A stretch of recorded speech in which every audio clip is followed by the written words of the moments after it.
ഡിവൈഎഫ്ഐയുടെ പത്തനംതിട്ട ജില്ലാ കമ്മിറ്റിയുടെ പ്രസിഡന്റ് സഖാവ് എം മനീഷ് കുമാർ, ഈ യോഗത്തിൽ പങ്കെടുക്കുന്ന CPM-ന്റെ കൊടുമൺ ഏരിയ സെക്രട്ടറി സഖാവ് അഡ്വക്കേറ്റ് RB രാജീവ്കുമാർ, ഇതിന് സ്വാഗതം പറഞ്ഞ ഡിവൈഎഫ്ഐയുടെ കൊടുമൺ ബ്ലോക്ക് സെക്രട്ടറി സഖാവ് സോബി ബാലൻ, CPM-ന്റെ നേതാക്കന്മാർ, ഡിവൈഎഫ്ഐയുടെ പ്രവർത്തകർ, ഈ യോഗം വീക്ഷിക്കുന്ന ഈ നാട്ടിലെ ജനാധിപത്യ വിശ്വാസികളെ, ഇവിടെ സ്വാഗതം പറഞ്ഞപ്പോൾ തന്നെ സഖാവ് സോബി കഴിഞ്ഞ ദിവസം ഉണ്ടായ സംഭവത്തെക്കുറിച്ച് പറഞ്ഞു. ഒരുപക്ഷെ വർഷങ്ങൾക്ക് ശേഷം UDF ഭരണ കാലഘട്ടത്തിൽ എങ്ങനെയായിരുന്നു പോലീസ് പെരുമാറിയേ ആ തരത്തിലേക്കാണ് ഇന്ന് കൂടൽ സ്റ്റേഷനിലെ പോലീസ് പെരുമാറുന്നത്. ഞങ്ങളിവിടെ ചെറിയ സൂചനാ സമരമായി മാർച്ചുമായി ഇങ്ങോട്ട് വന്നപ്പോൾ തൊട്ടു മുന്നേ ഞാൻ നോക്കുമ്പോൾ കുറച്ച് പോലീസുകാർ ലാത്തിയൊക്കെ മുറുകെ പിടിച്ചുകൊണ്ട് ഡിവൈഎഫ്ഐക്കാരെ അങ്ങ് അടിച്ചു കളയാമെന്നൊരു വിചാരത്തിൽ നിൽപ്പുണ്ട്. ആ പോലീസുകാർക്ക് ഡിവൈഎഫ്ഐയുടെ ഭാഗമായി എനിക്ക് ഒന്നേ പറയാനുള്ളൂ, നിങ്ങൾക്ക് ഈ ജില്ലയിൽ കൂടിപ്പോയ 2000 പോലീസുകാർ മൊത്തത്തിലുണ്ട്.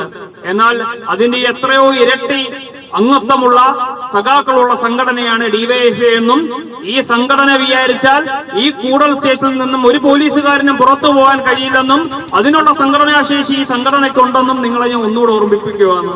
എന്താണ് ഈ സ്റ്റേഷനിൽ നടന്നത്? ഒരു കേസുമായി ബന്ധപ്പെട്ട് ഒരു വിദ്യാർത്ഥിയെ വീട്ടിൽ പോയി വിളിച്ചുകൊണ്ടുവരുന്നു. വീട്ടിൽ കൊണ്ട് അന്വേഷണത്തിന്റെ ഭാഗമായി വിളിച്ചുകൊണ്ട് വരുമ്പോൾ ആ വിദ്യാർത്ഥിക്ക് ഈ പറയുന്ന ഹൃദ്രോഗമുണ്ടെന്ന് പറയുകയും എനിക്ക് ശാരീരികമായി ബുദ്ധിമുട്ടുണ്ടെന്ന് പറയുകയും എന്നെ ഉപദ്രവിക്കില്ലെന്ന് പറയുകയും ചെയ്യുമ്പോൾ ഇതാ കേരളത്തിലെ പോലീസ് UDF കാലഘട്ടത്തിൽ നടത്തിയതുപോലെ തന്നെ ആ ചെറുപ്പക്കാരനെ അതിക്രൂരമായി മർദ്ദിക്കുകയാണ്. ലാത്തി കൊണ്ട് കാലിന്റെ വെള്ളം അടിച്ചു പൊട്ടിക്കുകയാണ്. നമുക്കറിയാം, ഇത് പത്തനംതിട്ടയെ തുടങ്ങിയിട്ട് പണ്ട് UDF കാലഘട്ടത്തിൽ ഇങ്ങനെ കുറച്ച് കാര്യങ്ങൾ ഉണ്ടായിരുന്നു. SFIയുടെ പഴയ നേതാവായ ജയകൃഷ്ണനെ അതിക്രൂരമായിട്ടാണ് കോന്നിയിൽ പോലീസ് മർദ്ദിച്ചത്. SFIയുടെ ഭാഗമായിട്ടുള്ള സഖാവ് എബിൻ ബേബിയും ടിം ടൈറ്റസിനെ അടക്കം അതിക്രൂരമായിട്ടാണ് UDF-ന്റെ കാലഘട്ടത്തിൽ പോലീസ് മർദ്ദിച്ചത്. ഇതാ UDF-ന്റെ കാലഘട്ടം, UDF-ന്റെ ഭരണം വന്ന് 1.5 മാസം പിന്നിടുമ്പോൾ കേരളത്തിലെ പോലീസ് ഇന്ന് ഇന്ത്യയിലെ ഏറ്റവും നല്ല സേനയെന്ന് അവകാശപ്പെട്ട കേരളത്തിലെ പോലീസിൽ ഇത് അങ്ങനെയുള്ള ഉദ്യോഗസ്ഥർക്ക് പോലും കേവലം ലജ്ജിക്കുന്ന തരത്തിലേക്കാണ് കൂടൽ സ്റ്റേഷനിലെ പോലീസുകാർ പ്രവർത്തിക്കുന്നത്. എന്താണ് കൂടൽ സ്റ്റേഷനുമായി ബന്ധപ്പെട്ട് നിൽക്കുന്ന വിഷയങ്ങൾ?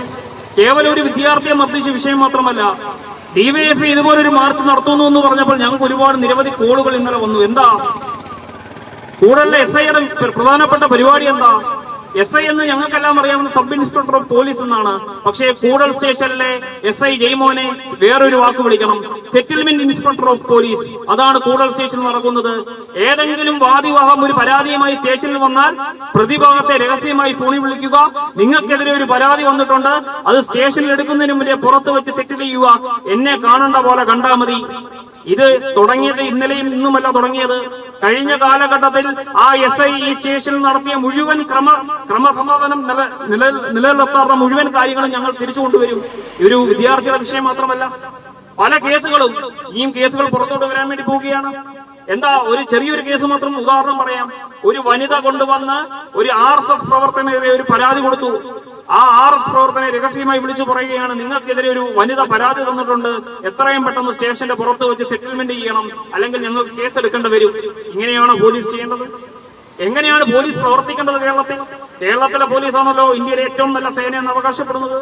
സാധാരണപ്പെട്ട ജനങ്ങളുടെ കാവലായി നിൽക്കുന്ന പോലീസ്, അവരെ ചേർത്ത് പിടിക്കേണ്ട പോലീസ് ഇന്ന് ജനങ്ങളെ ഉപദ്രവിക്കുന്ന രീതിയിൽ, പിടിച്ചു പറിക്കുന്ന രീതിയിലാണ് കൂടുതലുള്ള പോലീസ് സ്റ്റേഷൻ പ്രവർത്തിക്കുന്നത്. ഇതൊരു സൂചനാ പണിമുടക്ക് മാത്രമാണ്. വളരെ സമാധാനമായിട്ടാണ് ഞങ്ങൾ ഈ മാർച്ച് നടത്തിയത്. പക്ഷേ ഞങ്ങൾക്ക് ഈ വേളയിൽ പറയാനുള്ളത്, ഇത് നടത്തിയ ഉദ്യോഗസ്ഥനെതിരെ നടപടിയെടുക്കുക.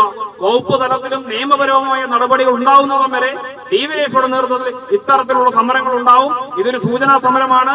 ഇനിയും വരും ദിവസങ്ങളിൽ ഈ സമരത്തിന്റെ കടുപ്പമേറും. ആ കടുപ്പം താങ്ങുവാനുള്ള സംഘടനാശേഷിയോ അംഗബലവോ കേരള പോലീസിന് ഈ കൂടൽ സ്റ്റേഷനിൽ ഇല്ല എന്ന് മാത്രം ഓർമ്മിച്ചുകൊണ്ട് ഇവിടെ കൂടിയിരിക്കുന്ന മുഴുവൻ ആളുകളെയും ഡിവൈഎഫ്ഐയുടെ പത്തനംതിട്ട ജില്ലാ കമ്മിറ്റിക്ക് വേണ്ടി അഭിവാദ്യം ചെയ്തുകൊണ്ട് ഈ യോഗം ഉദ്ഘാടനം ചെയ്തുകൊണ്ട് ഒരു വാക്കുകൾ അവസാനിപ്പിക്കും.